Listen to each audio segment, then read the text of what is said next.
Hi hello అందరికీ నమస్కారం. Welcome to our channel. నేను ఆదిత్య. ఏపీ సీఎం నారా చంద్రబాబు నాయుడు గారికి థ్రెట్ ఉందంటూ ఒక వార్త అయితే వినిపిస్తుంది. సో ఆ వార్తకి ఆజ్యం పోసినట్టుగా ఇటీవల జరిగినటువంటి ఒక అంశం అయితే ఇప్పుడు తెర మీదకి కాస్త ఆలస్యంగా వెలుగులోకి వచ్చిందని చెప్పొచ్చు. ముంబై నుంచి ఏపీకి తీసుకొస్తున్నటువంటి హెలికాప్టర్ ఏదైతే కూలిపోయింది. సో మరి ఆ అంశాన్ని బేస్ చేసుకొని ఖచ్చితంగా చంద్రబాబు నాయుడు గారికి థ్రెట్ ఉందంటూ ఒక వార్త అయితే వినిపిస్తుంది. మరి ఈ అంశం గురించి మాట్లాడడానికి ప్రస్తుతానికి మనతో పాటు స్టూడియోలో ఉన్నారు ప్రముఖ సీనియర్ జర్నలిస్ట్ అలాగే రాజకీయ విశ్లేషకుడు సిఎస్ రావు గారు. సో సార్ని అడిగి మరిన్ని విషయాలు తెలుసుకున్నారు. సార్ నమస్కారం. సార్ నమస్తే. ఏపీ సీఎం చంద్రబాబు నాయుడు గారికి థ్రెట్ ఉందంటూ ఒక వార్త వినిపిస్తుంది. సో అంత సింపుల్గా మనం అనడానికి కూడా లేదు. వెనకాల ఖచ్చితంగా ఏదో రీజన్ ఉంటేనే ఆ వార్త బయటకు వస్తుంది. అంటే నిప్పు లేనిదే పొగరాదు అని అంటారు. సో దానికి ఆజ్యం పోసినట్టుగా ముంబై నుంచి ఆంధ్రప్రదేశ్కి తీసుకొస్తున్నటువంటి హెలికాప్టర్ కూలిపోవటం ప్రధాన కారణం అన్నట్టుగా వినిపిస్తూ ఉందన్నమాట. గతంలో కూడా ఆయన మీద ఒకసారి అటాకింగ్ అయితే జరిగింది. మరి నిజంగా ఇప్పుడు సీఎం హోదాలో ఉన్న అతనికి థ్రెట్ ఖచ్చితంగా ఉందంటారా? ఒకవేళ ఉంటే ఎవరి నుంచి ఉండొచ్చు? ఈ హెలికాప్టర్ ఇష్యూ ఎందుకు అంత ఆలస్యంగా బయటకు వచ్చింది అసలు? ఆంధ్రప్రదేశ్ ముఖ్యమంత్రి చంద్రబాబు నాయుడు Z+ కేటగిరీలో ఉన్నారు.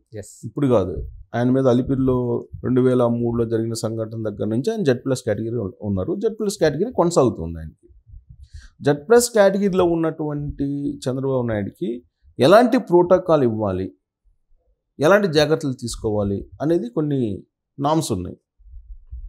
సో ఆ నామ్స్ని అనుసరించాలి అధికారులు. దానికి భిన్నంగా వ్యవహరిస్తే కనుక ఖచ్చితంగా దీని వెనక కుట్ర ఉంది అని చెప్పి భావించడానికి అవకాశం ఉంది. కాదనలేం, కుట్ర ఉంది అని చెప్పి అనుమానిస్తున్నటువంటి వాళ్ళ అభిప్రాయాన్ని మనం కాదనలేం. కారణం ఏంటంటే Z+ కేటగిరీలో ఉన్నటువంటి వాళ్ళకి ప్రోటోకాల్ ప్రకారం ఖచ్చితంగా కొన్ని మార్గదర్శకాలను పాటించాలి. వాటిని పాటించట్లేదు. ఇప్పుడు తాజాగా జరిగినటువంటి ఇన్సిడెంట్ ఏంటంటే ఆంధ్రప్రదేశ్ ప్రభుత్వానికి ఒక హెలికాప్టర్ అయితే ఉంది. దాన్ని సర్వీస్ కోసం పంపించారు. ఎక్కడికి పంపించారు? ముంబైకి పంపించారు. GMR వాళ్ళు ఆ సర్వీసు చేయించేటువంటి బాధ్యత తీసుకున్నారని చెప్పి తెలుస్తుంది. వికట్రా ఏదో కంపెనీ అది. సో అక్కడ సర్వీస్ పంపించారు కాబట్టి తాత్కాలికంగా వాడుకోవడానికి ఒక హెలికాప్టర్ను ఆంధ్రప్రదేశ్కి పంపించారు. తీసుకెళ్ళమని చెప్పి ఒక హెలికాప్టర్ని ఇచ్చారు. వికట్రానో ఏదో సంథింగ్ ఆ కంపెనీ పేరు. దాన్ని తీసుకొస్తున్నటువంటి క్రమంలో వాళ్ళు యాక్చువల్గా ప్లాన్ ప్రకారం ముంబై నుంచి హైదరాబాద్ తీసుకొచ్చి హైదరాబాద్ నుంచి అమరావతికి తీసుకెళ్ళాలి, గన్నవరం. ఇది కానీ వాళ్ళు ముంబైలో బయలుదేరిన తర్వాత పూణేలో అది కూలిపోయింది. తక్కువ ఎత్తులోనే కూలిపోయింది అది. అదే ఒకవేళ చంద్రబాబు నాయుడు దాంట్లో ఉండింటే పరిస్థితి ఏంటి? ఒకసారి ఊహించుకుంటే, అంటే ఈ హెలికాప్టర్ని సంబంధించినటువంటి ఈ ఏవియేషన్ అధికారులు కొంతమంది, ప్రోటోకాల్ ఏవియేషన్ అధికారులు కొంతమంది ఉంటారు. వీళ్ళు జగన్మోహన్ రెడ్డి హయాంలో పెట్టుకున్నటువంటి వాళ్ళే ఉన్నారు. అంతకుముందు చంద్రబాబు నాయుడు 2014-2019 మధ్యలో ఆయన ముఖ్యమంత్రిగా ఉన్నప్పుడు ఒక కల్నల్ ఉండేవాళ్ళు, ఏవియేషన్ అధికారిగా ఒక కల్నల్ ఉండేవాళ్ళు. ఆయన ఏదైతే ప్రోటోకాల్స్ ఉన్నాయో ఆ ప్రోటోకాల్ ప్రకారమే హెలికాప్టర్ను వాడనిచ్చేవాళ్ళు ఆయన. ఇప్పుడు ఆ ముఖ్యమంత్రి కానీ ప్రధానమంత్రి కానీ ఎవరైనా సరే వాతావరణం బాగలేదు అని అంటే ఆ ఏవియేషన్ అధికారి ఎవరైతే ఉంటారో వాళ్ళు పర్మిషన్ లేకపోతే అది కదలడానికి లేదు. ముఖ్యమంత్రి అయినా లేకపోతే ప్రధానమంత్రి అయినా సరే వాళ్ళకు వ్యక్తిగతంగా వెళ్ళాలి అనుకున్నా కానీ హెలికాప్టర్ ఇవ్వమని చెప్తారు. అది కల్నలు ఉండేవాడు అంతకుముందు. చంద్రబాబు నాయుడు 2014-2019 వరకు ముఖ్యమంత్రిగా ఉన్నప్పుడు ఒక కల్నలు చూసుకునేవాళ్ళు. అది ఏవియేషన్ అధికారిగా ఆ కల్నలు ఉండేవాళ్ళు. ప్రోటోకాల్ ఎవ్రీథింగ్ ఆయన చూసుకునేవాళ్ళు. ప్రోటోకాల్ ఏమో ఆంధ్రప్రదేశ్ అధికారులు చూసుకునేవాళ్ళు, ఏవియేషన్కి సంబంధించినటువంటిది కల్నలు చూసుకునేవాళ్ళు. జగన్మోహన్ రెడ్డి అధికారంలోకి వచ్చిన తర్వాత ఏం చేశాడు? తను చెప్పింది వినేవాళ్లే కావాలి ఆయనకి. అంతే తప్ప రూల్స్ పాటించే వాళ్ళు అవసరం లేదు. ప్రోటోకాల్ ఏవియేషన్ అధికారిగా ఆయనకు కావాల్సిన వాళ్ళని నియమించుకొని నడుస్తూ వచ్చింది. సేమ్ హెలికాప్టరు సేమ్ అధికారితోటి ఇది జరిగింది. ఇప్పుడు అంటే ఇది మరి జగన్మోహన్ రెడ్డి అధికారంలో ఉన్నప్పుడు ఇప్పుడు ఐపీఎస్లు ఏం చేస్తున్నారనేది కొంతమంది గురించి మనం వింటున్నాం, చూస్తున్నాం. ఇవాళకి కూడా వీకెండ్లో డిన్నర్కి వెళ్తున్నారు కొంతమంది బెంగళూరుకి, యలహంక ప్యాలెస్కి జగన్మోహన్ రెడ్డి తోటి కలిసి డిన్నర్ చేయడానికి, వాళ్ళు మాట్లాడుకోవడానికి కొంతమంది ఐఏఎస్లు ఐపీఎస్లు వెళ్తున్నారు. ఇప్పుడు మరి ఈ ప్రోటోకాల్ అలాగే ఏవియేషన్ ఇన్ఛార్జీలుగా ఎవరైతే ఉన్నారో ఆ విభాగంలో వాళ్ళ గురించి ఏమనుకోవాలి ఈ సంఘటన జరిగిన తర్వాత? ఇప్పుడు వాస్తవంగా దానికి కొన్ని నామ్స్ ఉన్నాయి. ఏం నామ్స్ అంటే 10 సంవత్సరాలు మినిమం 10 సంవత్సరాలు వాడినటువంటి హెలికాప్టర్ ఏదైతే ఉందో దాన్ని తీసేయాలి. 10 సంవత్సరాల తర్వాత ఆ హెలికాప్టర్ పనికిరాదు, తీసేయాలి. ముఖ్యమంత్రికి వాడటానికి లేదు. ఏ ముఖ్యమంత్రికైనా, చంద్రబాబు నాయుడు ఉన్నాయి, ఇంకోళ్ళు ఎవరన్నా ఉన్నాయి. 10 సంవత్సరాల తర్వాత వాడటానికి లేదు. కానీ 2008 మోడల్కి సంబంధించినటువంటి హెలికాప్టరు ఇప్పుడు బొంబాయి నుంచి పంపించారు చంద్రబాబు నాయుడు వాడటానికి. అదేమో పూణేలో కూలిపోయింది. 2008 నుంచి ఇప్పుడు తీసుకుంటే ఎన్ని సంవత్సరాలు అయింది? 16 సంవత్సరాలు. 10 సంవత్సరాలకు మించి వాడకూడదు అని చెప్పి నిబంధన ఉంటే 16 సంవత్సరాలు వాడినటువంటి హెలికాప్టర్ని ఎలా పంపిస్తావు నువ్వు? పంపించడానికి ఎలా ఒప్పుకున్నాడు? ఎవరు? ఈ ఏవియేషన్ అధికారి ప్రోటోకాల్ ఫ్రమ్ ఏవియేషన్ అధికారి ఒక్కళ్ళే ఉన్నారు ఇప్పుడు. ఆయన ఎలా ఒప్పుకున్నారు? ఆయన పర్మిషన్ ఎలా ఇచ్చారు? ఎందుకు ఇచ్చారు? ఆ దిశగా దీన్ని విచారణ చేయించాలి కదా. ఇప్పటివరకు దీన్ని కూడా ఈ ప్రభుత్వం పెద్దగా పట్టించుకోవాలి. అదేదో కూలిపోయిందిలే, ప్రాణ నష్టం లేదు అని చెప్పి లైట్గా తీసుకున్నారు. కానీ దాని వెనుకున్నటువంటి ఆంతర్యం ఏంటి, దాని వెనుకున్నటువంటి కుట్ర ఏంటి అనే దాని గురించి ఆలోచించాలి కదా.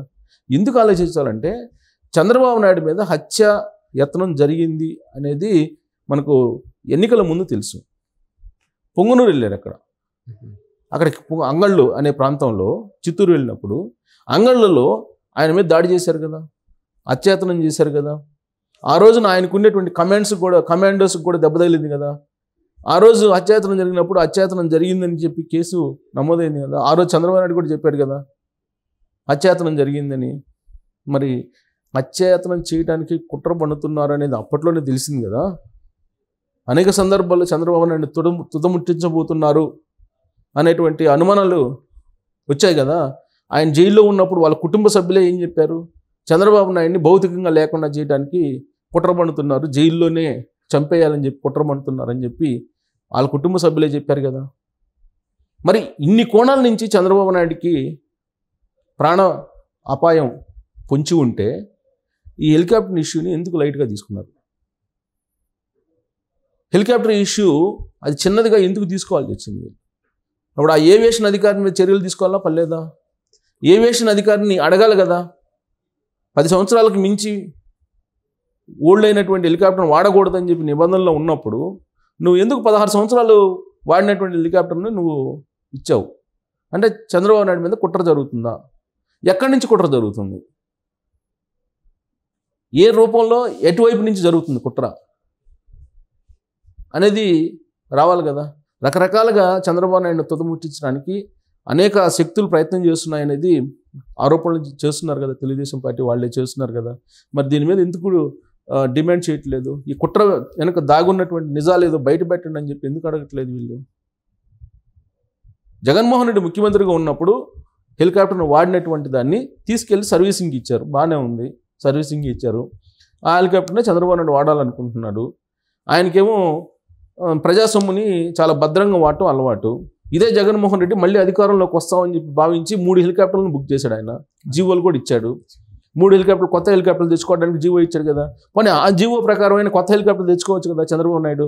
అలా పాత హెలికాప్టరే సర్వీస్ చేసి మళ్ళీ దాన్నే వాడాలి, ప్రజా సంపదని భద్రంగా ఉంచాలి అని చెప్పి ఆయన ఆలోచిస్తున్నాడు. ఆయన ఆలోచిస్తున్నట్టు క్రమంలో ఆయన మీదనే కుట్ర చేసేటువంటి ప్రయత్నం ఇప్పుడు హెలికాప్టర్ రూపంలో చేశారు. జగన్మోహన్ రెడ్డి ఇచ్చిన జీవోల ప్రకారం 2 హెలికాప్టర్లు తెచ్చుకోవచ్చు కదా ఆయన. కానీ ఆ హెలికాప్టర్లకు సంబంధించి పక్కన పడేశారు ఆ జీవో. ఇప్పుడు హెలికాప్టర్ తెచ్చుకోవట్లేదు ఆయన. పాత హెలికాప్టర్ సర్వీస్కి పంపించారు, దాన్నే వాడుకుందాంలే అనుకున్నాడు ఆయన. దీని వెనుక, ఈ మంచితనం వెనుక కుట్ర జొప్పించారు కదా, కుట్ర దాగి ఉంది కదా. ఆ కుట్ర బయట రావాలి. ఇప్పుడు దాన్ని లైట్గా తీసుకుంటే ఎలాగో? ఇప్పటివరకు దాని మీద కనీసం ఎంక్వైరీ అన్న వేస్తున్నాం అని చెప్పి ఎవరు చెప్పలేదు. క్లియర్గా కనపడుతుంది కదా. ఇప్పుడు అంతకుముందు చంద్రబాబు నాయుడు ఉన్నప్పుడు కళ్ళలు ఉండేవాళ్ళు, కళ్ళల హోదా ఉండేటువంటి అధికారి ఏవియేషన్ అధికారిగా ఉండేవాళ్ళు. ఇవాళ కళ్ళల హోదా ఉండేటువంటి అధికారి లేరు. ప్రోటోకాల్ కమ్ ఏవియేషన్ 2 ఒకే అతను చూస్తున్నాడు. అతనేమో జగన్మోహన్ రెడ్డి హయాంలో ఉన్నటువంటి వాళ్ళు, ఆ టీము వాళ్ళు పర్మిషన్ ఎట్టిస్తారు? 16 సంవత్సరాలు వాడినటువంటి హెలికాప్టర్కు పర్మిషన్ ఎట్టిస్తారు? ఇది అడగాలి కదా వాళ్ళని. ఎందుకు అడగలేదు? అంటే దీని వెనక ఖచ్చితంగా కాన్స్పిరసీ ఉంది. ఈ కాన్స్పిరసీ బయట పెట్టాలి. బయట పెట్టాల్సిన అవసరం ఈ ప్రభుత్వం మీద ఉంది. ప్రోటోకాల్ అధికారుల మీద ఎంక్వైరీ చేయాల్సిన బాధ్యత కూడా ఈ ప్రభుత్వం మీద ఉంది. అంటే పోలీస్ డిపార్ట్మెంట్ ఉంది, ఎంక్వైరీ చేయాలి. అట్లీస్ట్ గవర్నమెంట్ ఆర్డర్ చేయాలి దీని మీద ఎంక్వైరీ చేయండి అని. లేదంటే చంద్రబాబు నాయుడుకి ఏ క్షణమైనా సరే ఎటువైపు నుంచి అయినా సరే ఒక థ్రెట్ అయితే ఉందని చెప్పి మనం చెప్పచ్చు. ఈవెన్ Z+ కేటగిరీ ఉన్నప్పటికి కూడా బ్లాక్ కమాండర్స్ మీదనే వాళ్ళు దాడి చేశారు కదా. అసలు బ్లాక్ కమాండర్స్ ఉండగానే దాడి చేసినటువంటి వీళ్ళు ప్లస్ అక్కడి నుంచి బ్లాక్ కమాండో NSG చీఫ్ వచ్చాడు కదా, చంద్రబాబు నాయుడుకి ప్రమాదం పొంచి ఉందని చెప్పి ఆయన సెక్యూరిటీ ఎలా ఉందని చెప్పి ఆయన రెక్కి నిర్వహించారు కదా, వచ్చి ముఖ్యమంత్రి కాకముందు ఆయనకి భద్రత తగ్గించారు కదా. ఇవ్వాల్సినటువంటి ఏ రాష్ట్రానికి పోతే ఆ రాష్ట్రంలో ఇవ్వాల్సినటువంటి ప్రోటోకాల్ ప్రకారం ఈయనకు భద్రత ఇవ్వకుండా మానుకున్నారు కదా వాళ్ళు. NSG కమాండ్ వచ్చి మొత్తం రెక్కి నిర్వహించి మొత్తం పరిశీలించి వెళ్ళాడు కదా. అంటే చంద్రబాబు నాయుడుకి థ్రెట్ ఉందని చెప్పి NSG కమాండ్కి తెలుసు, NSGకి సెంట్రల్ ఇంటెలిజెన్స్ వాళ్ళకి తెలుసు. మరి రాష్ట్రంలో ఉండేటువంటి ఇన్సిడెంట్ ఇప్పుడు ప్రభుత్వంలోకి వచ్చిన తర్వాత జరిగినటువంటి ఇన్సిడెంట్ని తక్కువగా తీసుకోవడం అనేది బహుశా నేను అనుకోవటం ప్రభుత్వం వైఫల్యం అనుకుంటున్నాను. లేదంటే ఈ పాటికి ఆర్డర్ ఎంక్వైరీకి వేసేయాలి. ఎంక్వైరీకి వేయలేదని అంటే ఇది వాళ్ళ నిర్లక్ష్యమే. కానీ దీని మీద ఎంక్వైరీ జరగాలనేది సీనియర్ జర్నలిస్ట్గా నేను భావిస్తున్నా. ఆ ఎంక్వైరీ చేస్తే కనుక దాని వెనక ఉన్నటువంటి కుట్ర ఏంటి అనేది బయటకు వస్తుంది. Thank you sir.